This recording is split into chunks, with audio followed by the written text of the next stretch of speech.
ठाण्यातील हस्तिकार रुपेश कडू या चिमुरडीने दांडपट्टा या खेळातील राष्ट्रीय स्पर्धेमध्ये 2 सुवर्ण पदके मिळवून ठाण्याच्या शिरपेसामध्ये मानाचा तुरा रोवला आहे.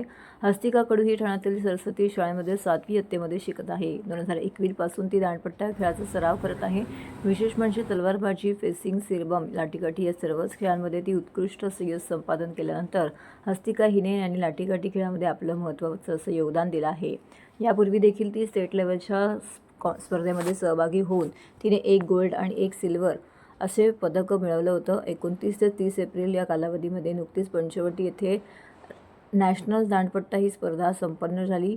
या स्पर्धेमध्ये कडू हिने घवघवीत यश संपादन करून 2 गोल्ड मेडल पटकावले. प्रशिक्षक बाळा साठे यांनी हे नेहमीच तिला खेळावर प्रशिक्षण देत असतात. भविष्यामध्ये देखील या खेळामध्ये उत्तम यश संपादन करण्याचा मानस तिने व्यक्त केला आहे.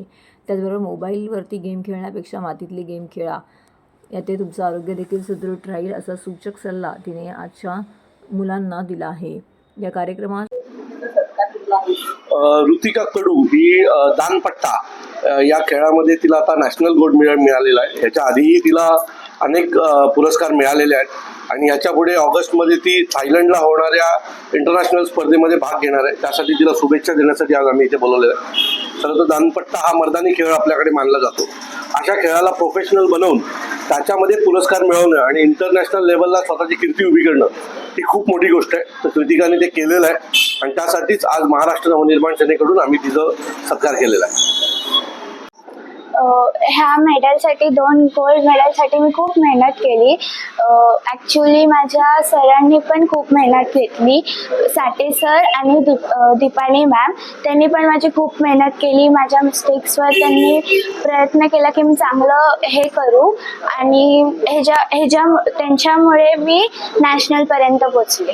भविष्यामध्ये या खेळाविषयी काय स्वप्न आहे आणि काय मला इंटरनॅशनलमध्ये पण गोल्ड मेडलच आणायचं आहे आणि ऑलिम्पिकमध्ये पण गोल्ड मेडलच आणायचं आहे. याची सराव आणि प्रॅक्टिस कशी करायची सगळी अभ्यास आणि सगळा बॅलन्स? हो, तर मी 7 म्हणजे माझं मंडे, ट्यूजडे, वेनसडे असं असतं आणि मी ट्युशनला पण जाते, स्कूल पण करते, घरात अभ्याससुद्धा करते. जेव्हा माझा कराटे क्लास नसतं तेव्हा मी अभ्यास करते आणि जेव्हा माझा कराटे क्लास असतं तेव्हा मी प्रॅक्टिस करते आणि जेव्हा मी स्कूलमधून येते 3 ते 3:30 मी प्रॅक्टिस करते, लाठीकाठीची सुद्धा आणि दांडपट्ट्याची सुद्धा.